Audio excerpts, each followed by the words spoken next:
Well, hello there. My name is Carl Gilliard, and welcome to my first podcast. My daughter Corinne, she works in the podcast industry, and she's been saying to me, "Dad, you should do a podcast. Dad, you should do a podcast," because she thinks I talk too much, and she could be right. But the point is I didn't listen to podcasts. I didn't even know what a podcast was. I'm a 60s baby, talk radio, the news, a little Red Skelton at night and some bowl of chili. I don't do podcasts, but now I'm doing a podcast because my daughter says I should be doing a podcast, and my daughter is brilliant. So today, I should tell you what the name of the podcast is. It's called How Do I Know You? And How Do I Know You is a show where I talk to friends who I'm sure you've seen somewhere on television, on the stage, in motion pictures. And we kick it about how we know each other. And then we talk about what they're doing. And they can talk about what they got coming up next. And I am so excited about my first guest. Now, I'm not going to tell you how long I've known this brother, but it's a very long time. And I'm honored to have this brother with me today on my first podcast, on my Training Wheels podcast program. You've seen this brother on Treme. You've seen him on Into the Badlands. You've seen him on multiple motion pictures. And right now, this guy is making me want to quit acting, okay? He's doing a solo show playing August Wilson. And I want him to talk about that as well. So without further ado, my brother, Lance E. Nichols. Okay, Lance Nichols, bring you in. Here we go. There you are. Hey, y'all, bro. Yeah. I did it. Yes. I was over here with my fingers crossed going, please make this work. Please make this work. Yes, indeed. So, Lance, we've known each other a long time. How many years? Because you're better at math than I am. How many years? Let's see. When we used to make those trips down to San Diego, you're talking about like the mid-90s, man. Yeah. Early mid-90s when we used to go down there to the auditions in San Diego, because of what I remember, both Corinne and your son, they were little, man. And we used to pick them up from school, stop at McDonald's, eat on the back seat. We drive down to San Diego. That's right. We sure did. And not only the San Diego deal, but I remember meeting you, though. Obviously, we knew each other before we started going to San Diego together. But I remember seeing you in many a waiting room and auditions in LA back in the 90s. Absolutely. Yeah. Every time all of us of the same type in age group, we all used to audition for the same stuff, man. Absolutely. From the lightest brother to the jet black brother, we just bring all these brothers in. That's what we did, brother, man. But you know what? It was all love. And it was all love, and we had a great community, and we still do, actually, even though we're kind of spread out around the country and doing different things. We still have the same tribe of brothers. We still love each other. We still support each other. And that's why I'm so glad you're here. That I can talk to you about what you're doing, because you're doing some amazing work right now. And I want you to talk about, I'm going to start with that, actually, and work our way back. So you're playing August Wilson in a solo show. Yes, I am. I learned what I learned? Yeah, August wrote this play, and I never heard of this play before this opportunity came to me. August wrote this play in the early 2000s, and he was the first one to actually perform it. Right. In 2003. And then subsequently, shortly after that, August started having some health issues. And then the first actor to actually do the show was Ruben Santiago Hudson. Ruben did it in 2006 off Broadway, but there's been very few productions of this autobiographical piece that August wrote, very few. And so when this opportunity came my way, to show you how God works, man, and what I'm about to tell you will come as no surprise to you. So initially they reached out to a mutual friend of mine, Roger Guinevere Smith. And I know you know Roger very well. I do. Who doesn't know Roger? Yeah, who doesn't know Roger, right? Yeah, Right. yeah. Legally and illegally, but that's another Right. they reached out to Roger, and Roger's schedule wouldn't allow him to do it. But when he found out that this was going to be a co-production between Portland Stage and La Petite Theater in New Orleans, Right. he said, "Well, he said my friend Lance Nichols is down there. Why don't you reach out to him?" So the artistic director at La Petite sent me an email, told me when it was, when the show in Portland was, when the show here was. I said, "Well, let me read a script." He sent me the script, Carl, and just blew me away, man. You know, I've done 2 of August Wilson's plays. I did in 2020, I did Piano Lesson. And then back in 2010, I did King Hedley II. So I was familiar with August's style and his writing, but this is on a whole nother level. I really thought I knew August Wilson prior to doing this show. But August always seemed like this sort of mythical person that, you know, playwright. But doing the research on this show and doing this show has really humanized August for me. And now I have a much deeper appreciation of the brothers, not just his work, man, but his life and everything that he went through to become not only the playwright that he was, but the man that he was, man. It's a fascinating piece of theater. Well, you know, what I love about what you're doing is you're bringing August Wilson to 2023. A lot of you know, the millennials and the young people don't really know who August was, and who he's really, you know, the black Shakespeare. He's our Shakespeare. Yes. Right. So you're bringing something that the black folk, the young black folk, need to hear about. The young millennials, the young, you know, hip hopsters. Is that what you would call them? The young hip hopsters. Yeah, I guess so. Yeah. Yeah. You know, what I'm saying is that that's some serious work you're doing. So let's talk about the show for a minute in your preparation. So you told me this show was on an hour, 2 hours and 5 minutes. No, it's an hour and a half on stage, nonstop, right, from beginning to end. No intermission. No intermission, brother. It's just me, myself, and I, Carl. And I don't mean De La Soul either, brother. It's just me, myself, and I out there, man. So, you know, if I go blank, I better do something. I better start tap dancing, singing karaoke or something, bro. Right. But in all seriousness, you know, when the script was sent to me and I start reading it, and of course, you know how August writes, man. Right. I'm like, oh my God, look at these speeches. And I said, but you know what? This is exactly what I need, because sometimes as artists, we get into what I call a comfort zone. And, you know, I won't say we mail it in, but we're doing material that really does not challenge us artistically. And I felt like that's where I was in terms of my film and TV career. I felt like I wasn't being challenged, and I didn't like that feeling at all, man. And so one day in prayer, I said, man, God, please send me something that will challenge me. And God said, oh, that ain't no problem, brother. I'm going to give it to you right now. You know, that's what I tell people. Be careful what you ask God for, because he will give it to you. He sure will. But it's been what it has done for me, Carl. It has energized me, and it has taken my art to a whole new level.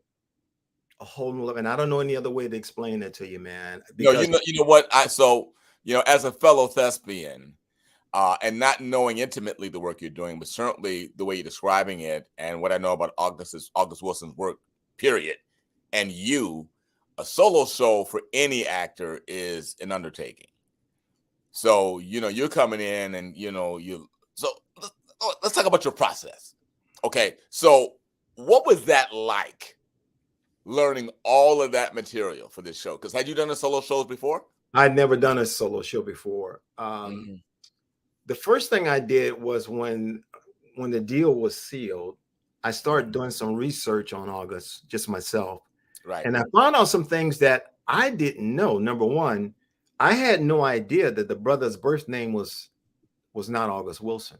What is it? His birth name was Frederick Kittel, Kittel. Frederick Kittel? His father was German. His mother was African American. Okay. And how he legally changed his name to August Wilson, I think sometime in the 1980s. His middle name was August. He took his middle name and his mother's maiden name, which was Wilson, and then legally changed his name from Frederick Kittel to August Wilson. I didn't know that. That gave me a completely different understanding of what it was like to be in a biracial family in the 50s, brother. in Pittsburgh. Right. Yeah, Jim Crow was going on in Pittsburgh too. You know, I know a lot of people don't think it was. Then the other thing I didn't realize, August quit school when he was 15 years old. Really? So, what did he go back? Did he go back to school? He must have. Well, let me tell you what happened. He quit school because he had turned in a report that was given to him, an assignment, and the teacher accused him of plagiarism. And he was so offended that he was accused of stealing someone's work. He quit school, unbeknownst to his mother. He would leave the house every morning with his books and go to the library, and he started just reading. And that's how he taught himself. Between what he learned in the library and what he learned on the streets, that's who made August Wilson what he was. I had no idea. He never had any college or postgraduate education? None. See, I didn't know that. I probably should know that. Look, man, I'm finding out stuff like, oh my God, this dude dropped out of school when he was 15. I mean, you think about how this man wrote.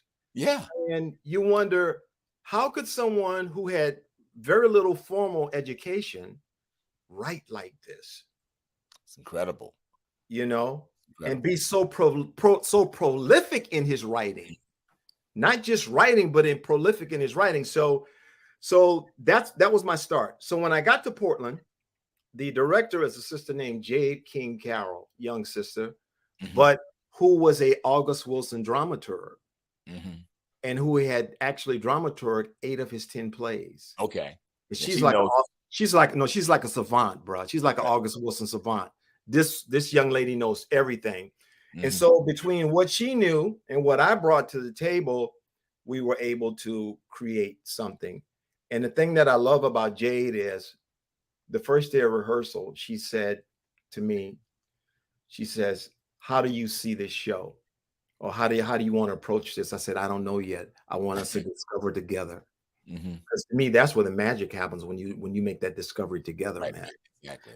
And from start to finish, from the first day of rehearsal, which was February 10th, till the first day of tech, which I think was February 24th, we basically had 19 days of rehearsal to put the show together, 19. Which is not a lot. No. For a one-person show. It's not a lot. But, you know, I had to, with that expression, S or get off the pot. Right. And so I chose to stay on the pot. Right. And it's just been so rewarding. And I will share something with you and the people listening. The artistic director of Portland Stage, Anita Stewart, went to school with August Wilson, went to college with August Wilson's widow, Constanza Romero. Right.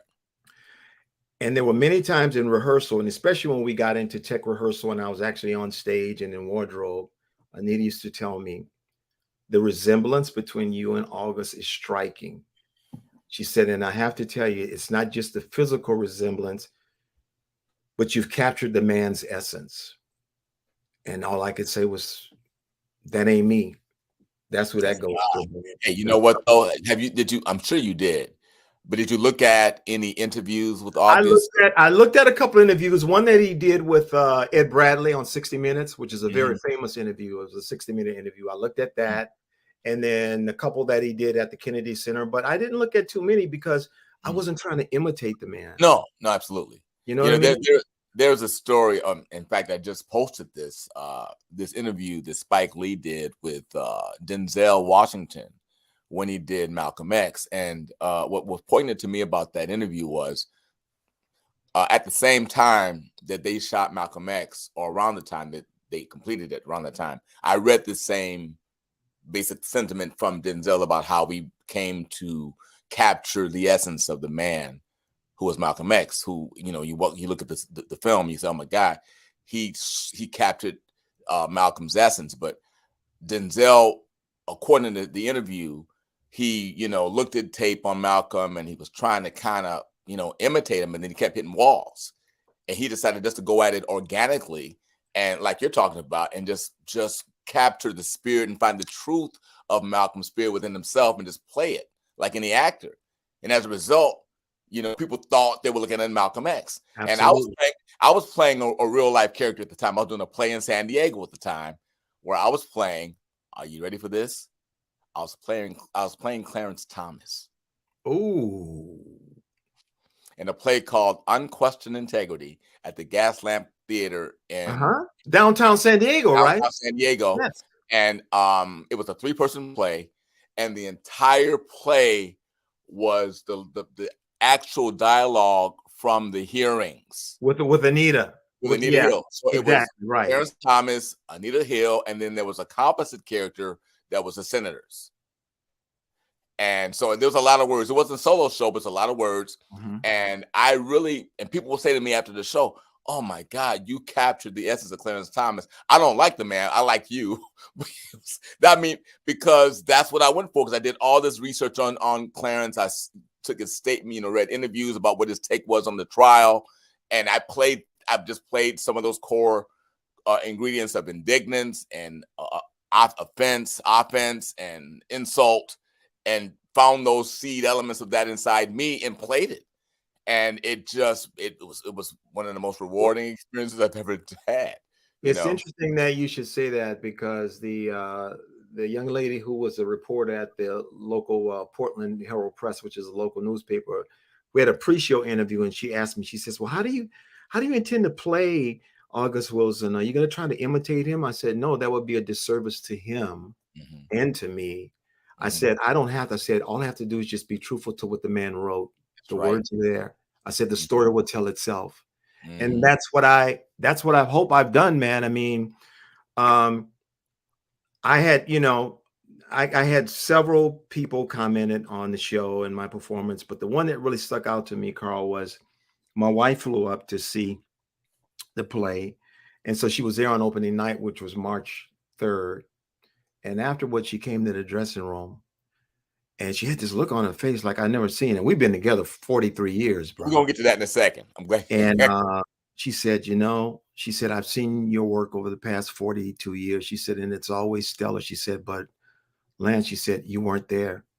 She said, "From the moment you walked on stage, I saw no traces of you." She said, "I felt like I was watching August Wilson." She says, and I've never met the man. She said, "But I can tell you were not there." And I burst into tears, bro. Literally. Wow. Literally. I mean, and she would know. Yeah, someone that you've been with that long, your friends and stuff, they don't know all your little idiosyncrasies and stuff. But this is a woman that I've been with since 1980, man. And for her to say that to me, and my wife is not one to pull your chain. That's not her. She's just straight up. And that meant more to me than any review or any critic or any other comment I could ever get. Yes, indeed. So let's go back here for a second. How were the houses that you worked with? They were, the average age of theater goers in Portland, Maine is 55 and up. So they were older. And as a result, because they were older, the night shows were light. I mean, that theater set, I think, 240. And the biggest night crowd we ever had was maybe 85 people. But the matinees, which were on Sundays and Saturdays, we would have half house. We'd have like 160 to 180. So I never played till full house, but I don't adjust my performance for 180, bro. If I'm gonna tell the truth, I'm gonna tell the truth every night, every performance. But I'm excited about doing this here in front of my folks, bro. Because how did that happen? Was that because they knew you were from New Orleans and they wanted to take it there, or was it just coincidence? Those two theaters, this was a show they decided to co-produce. So that was already in place. But they wanted to use the same actor. They didn't want to cast someone to do it in Portland and then have to cast someone different to do it in New Orleans. So as I said, when they reached out to Roger, and Roger said, "Well, I could probably do the New Orleans gig, but I don't want to be in Portland for 6 weeks away from my kids." That's when he threw them my name. And since I'm here, the fit was perfect. Oh, I see. Okay. That's how it came about. So are there any plans beyond New Orleans? I have heard, and I'm trying to get this confirmed, but I have heard that Constanza Romero, who is August's widow, is trying to get the show to Broadway. Oh. That's what I've heard. And I sent a really nice note to her. And I do know that some footage from the Portland show was sent to her too. And so I'm trying to see if I can get her down here to see the production down here. Okay. Where does she live? In She New lives York? in Seattle. Seattle, Okay. where August was living at the time. She still Okay. lives in Seattle. Got it. Okay. Okay. So can you see the board? Oh, Can you I see that beautiful woman that I'm standing next to.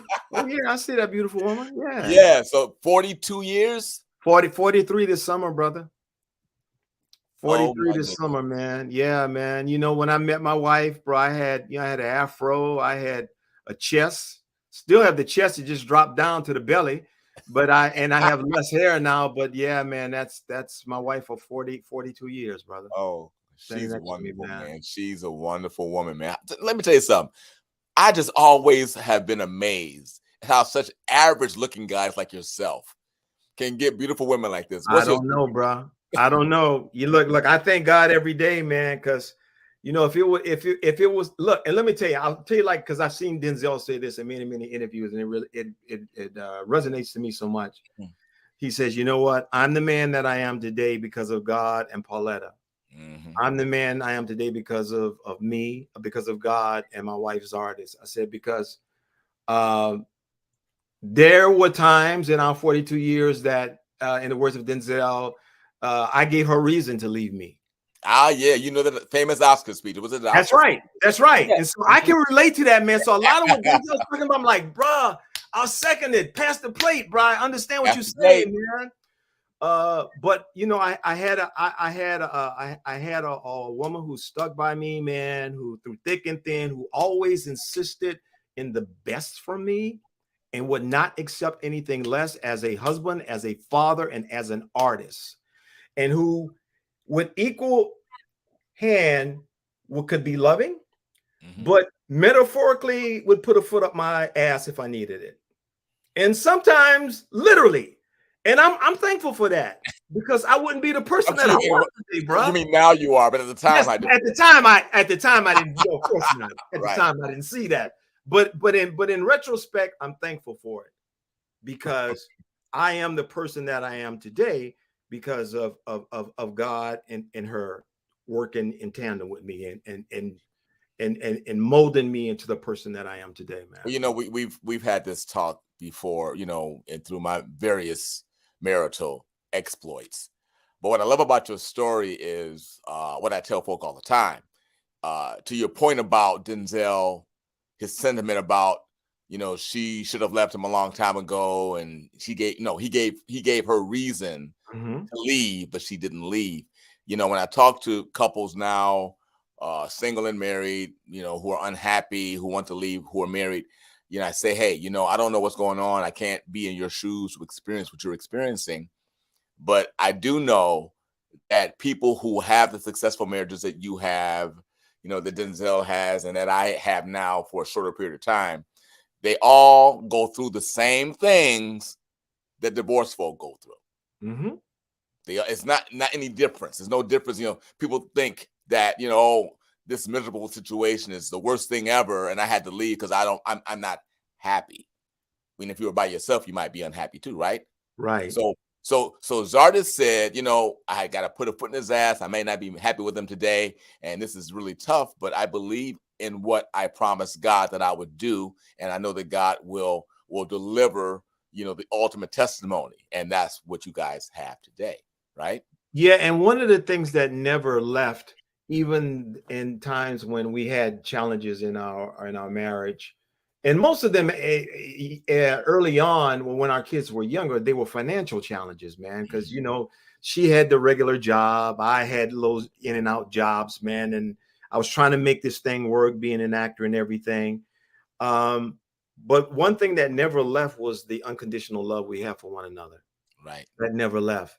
So even at times when we disagreed or we had arguments, we knew that the love was always there. And it never was a situation where, well, you know, I ain't feeling you no more. I ain't in love with you no more. You know, it might have been like, bruh, you know, get your S together, man. But, you know, I don't know how much longer I can be at this job, but it never was, I don't love you.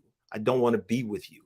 It never was that. Does that make sense what I'm saying? It does make sense. I saw a post today, and the person was commenting on something like what you're saying in terms of you know, no matter what difficulty emerged from a situation or even a string of situations over a period of time, there was never any doubt that that person was not going to be there, that they were going to leave or they didn't love each other anymore, you know. And I think that's what I have right now with my wife. You know, I'm not experiencing any tough times that I experienced in some of my past situations, but, you know, it hasn't always been totally rosy, but there's never a time that I doubt whether my wife loves me or that she doubts that I love her. We don't have those kinds of experiences, you know. And I think that's really, it's like a decision. And I always say that love is an action word. It's a verb. It is not how you feel. You can feel love. You have this amorous feeling, but ultimately love that is real love has a behavior attached to it and it's intentional, right? True. So that's kind of what I perceive that you're saying that Zardis, how she feels about you, and I know you feel about her, and that is a wonderful thing to not just experience for you guys, but also to project out to the world that needs to see it, you know? You know, when we moved back here in 2002, and you know the story why we moved back to take care of elderly parents.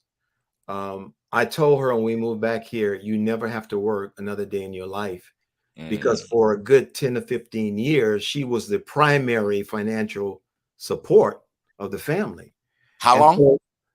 I would say a good 10, 15 years of the first 10, 15 years of our marriage. She was the primary financial support. I always had jobs, but she was the primary financial support. And so I know she stayed on a job way longer than she wanted to, Carl. Yeah. So when we moved back here in 2002, I told her, I said, you never have to work again. And she has not had a job since 2002. And I told her, your job is to take care of me. Wow. I want to be like you. Well, you know, I'm telling you something, man. You know, right now in Atlanta, my wife and I, we're building a business, but, you know, I'm the hustle master, basically. But that's you know what I mean by the hustle master. Yeah, right? yeah, I know.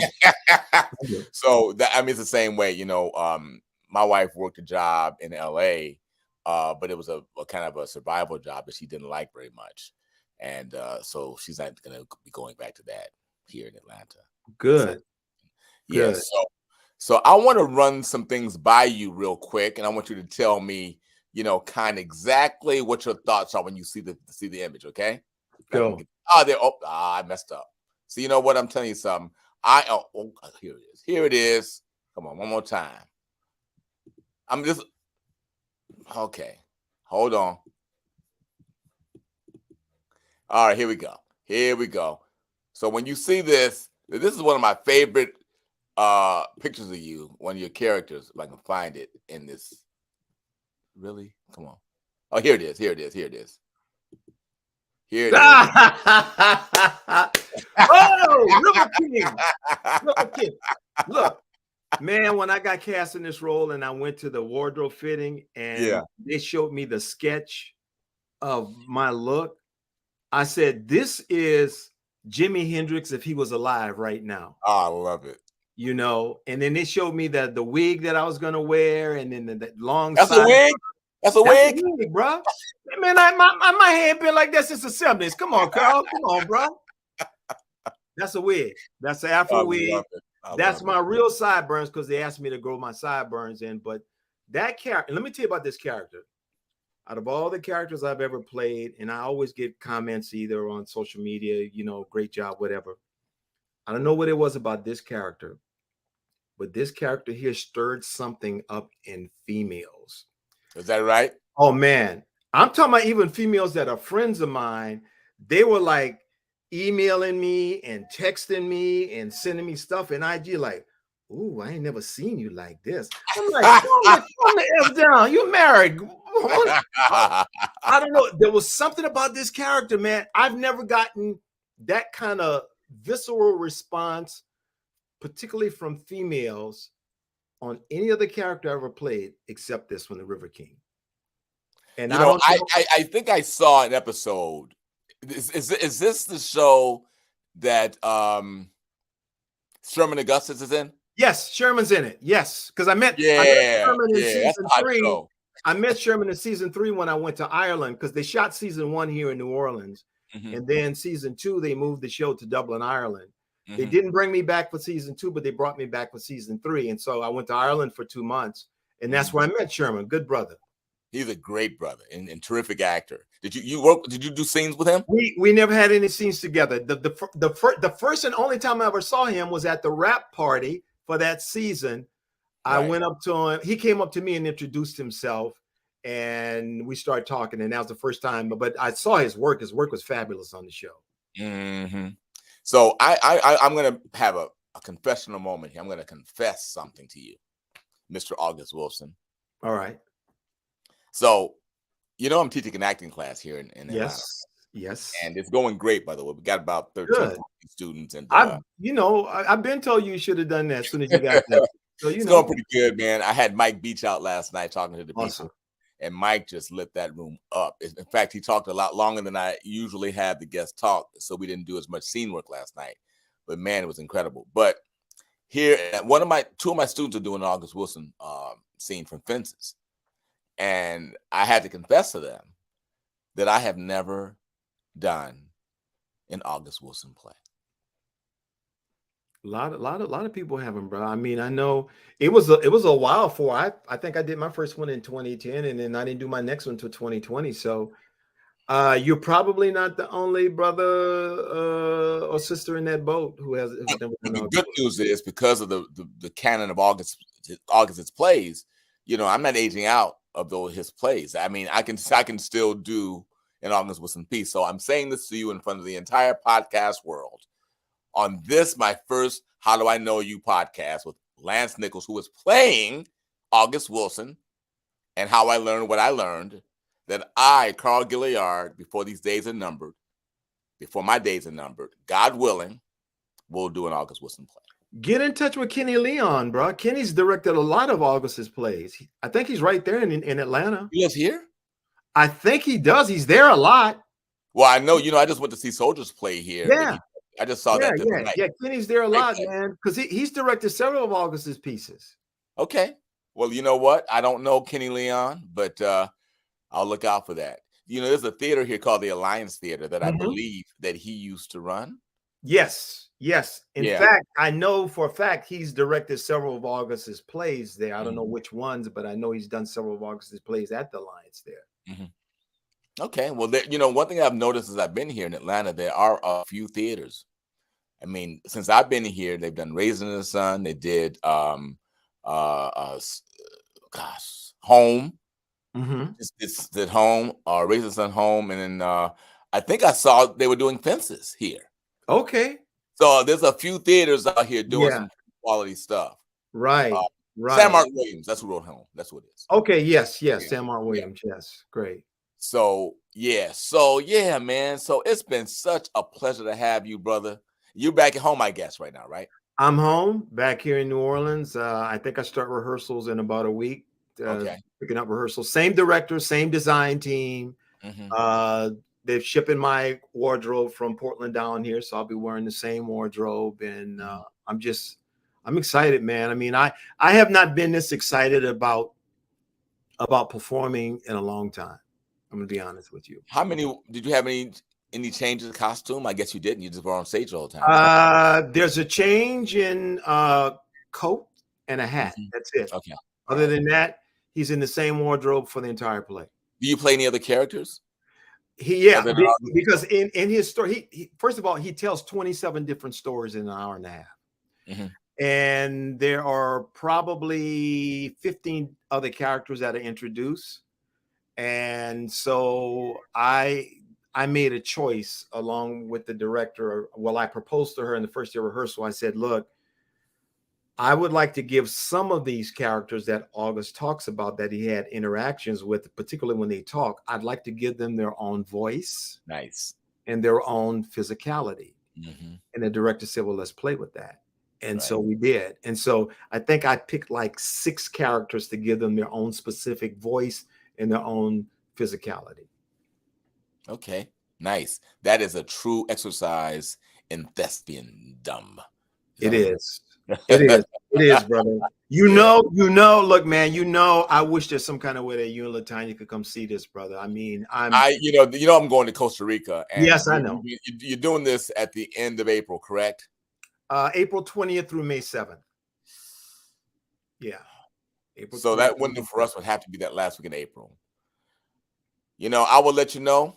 Okay. The hustle is real No, right I now. understand. But I will let you know. Look, well, I got no problem. I'll put up a GoFundMe for you, bro, so you can come here, man. No problem whatsoever. Go fund my brother so he can get him here. It's funny. My wife, has been on me about coming to New Orleans forever. I know you told me. Great reason to come there than to see you in this great play. So let's see what happens, man. You never know. Yeah, you never know. In and over. I'm looking forward to coming there to Atlanta to work. I mean, the last time I was there was last summer. I shot a limited series for AMC called Damascus with Martin Lawrence and Janet Hubert, and I played Len Whitfield's husband. Oh wait, I saw the picture. Is that out yet? Someone sent me something a couple of months ago saying that AMC had dropped the show, man. That it was a show that they weren't going to go with. So I don't know what's happening now. Okay, one of those lost I files. don't know. But I will share this. When I mentioned to my fellow other brothers that I was playing Len Whitfield's husband, man, you should have seen the comments I got, bro. They all wanted to step in my shoes, Carl. I'm like, nah, the role's been cast, bro. The role's hilarious. But Len was great to work with. She's from Louisiana. She's from Baton Rouge, and we just hit it off real well, man. She's fabulous. She's absolutely fabulous. That must have been great. So you played her husband? I played her husband. Were you on Treme? Whose husband you played on Treme? Was it Andy Alexander? Another strong woman. Right, another strong woman. Mm-hmm. But see, I've had 42 years of practice for that role with this woman got in the house here, bro.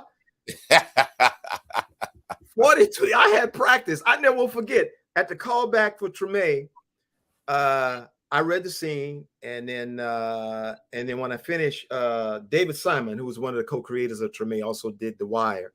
He said, okay, well, let's go over this again. He said, but I want you to understand your wife is a very strong-willed woman. So you can't be demanding. You got to know how to negotiate. You know what I mean by that?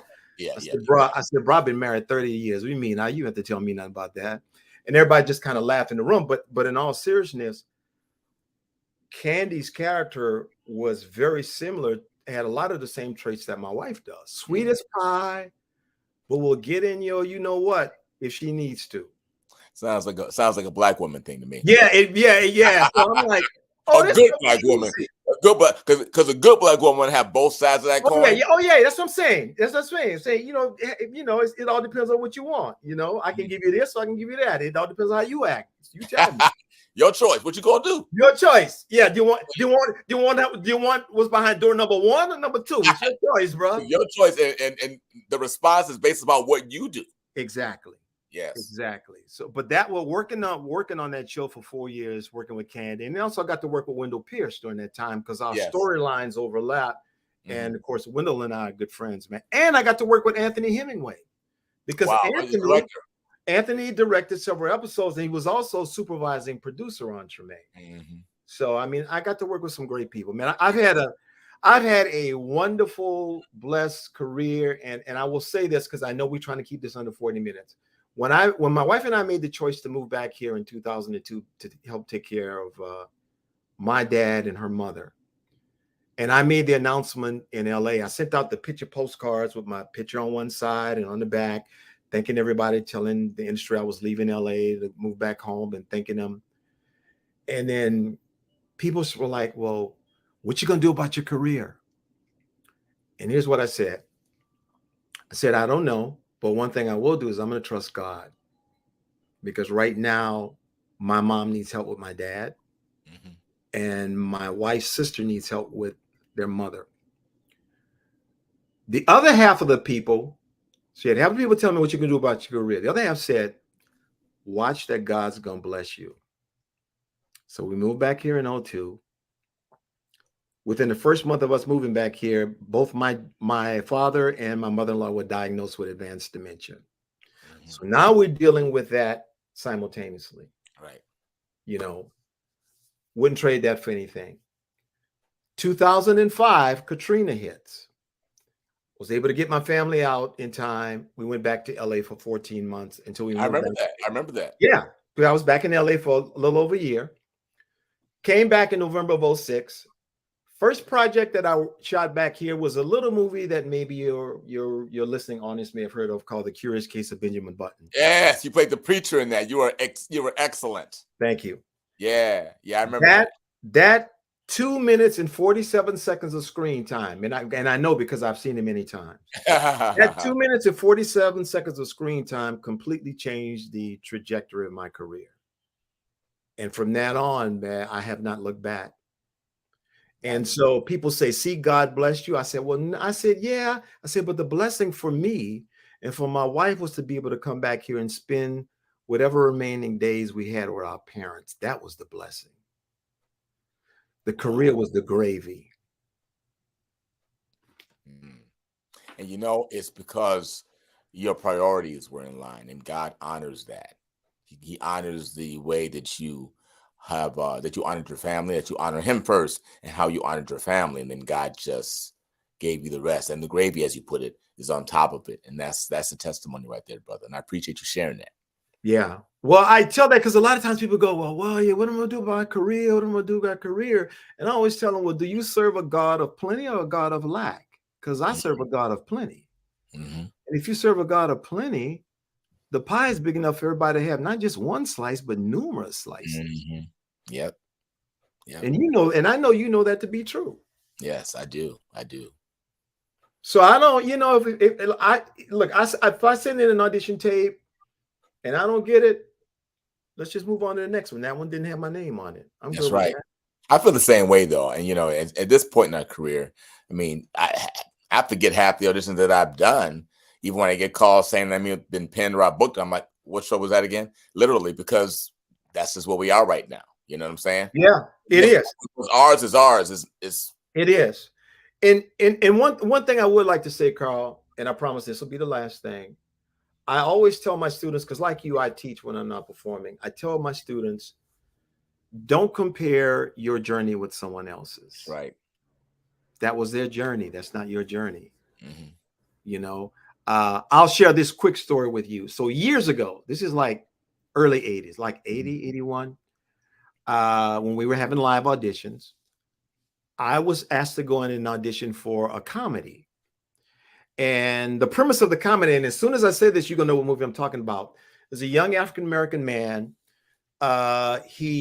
His mother passes. And in going through her things, he comes across some pictures of her when she was in college. And there's quite a few pictures where she's kind of hugged up with a white guy. Right. And he subsequently suspects that this white guy is his dad, who he never met. So he goes on a search and he finds this white guy. And come to find out, this white guy is his dad. The movie was called Carbon Copy. Oh, yeah. Denzel's first film. I had 4 callbacks for that role. Michael Schultz was the director. Yeah. Didn't get it. So I'm wondering, who got that role? Who got that role? You know, I'm like 25 at the time, thinking, you know, I'm in LA, you know, I'm the hot, you know what? So about a year later, the movie comes out and I go see the movie and I'm like, okay, this brother's good, but ain't no way he could be from no mixed relationship. How he got the role? So I'm feeling a certain kind of way, Carl. So then he didn't look mixed, did he? He did not look mixed. No, not at all, bro. So then, you know, so then, not too long after that, I'm watching a series called Saint Elsewhere. I'm like, this the same on that got Carbon Copy. So I ain't gonna lie, and I want to say this because I've changed, and I want to say this.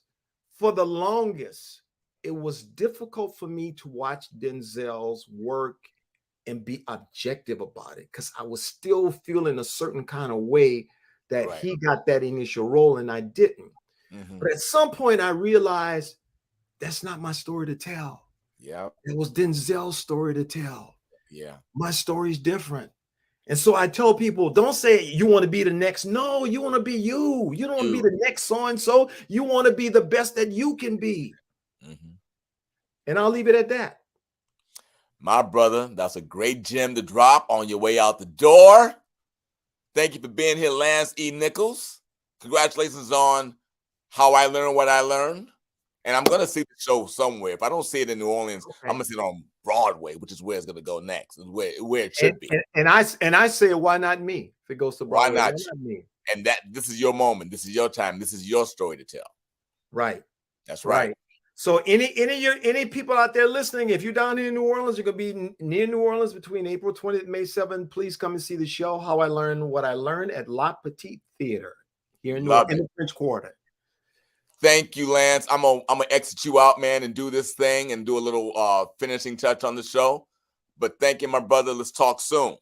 Got you. Lance E. Nichols, everybody. Ha ha. All right, you guys. So now you heard it. Now you've heard it. Tell your story when it's your story to tell, and don't compare yourself with anybody else. That's my brother, Lance E. Nichols, 32-year friendship. I met him in Los Angeles back in the 90s, and that's how I know this brother. That's how we know each other. So tune in next time to this podcast. That's right, Carl Gilliard has a podcast, How I Know You. Check you next time. All right? Peace out. Peace. 2 fingers.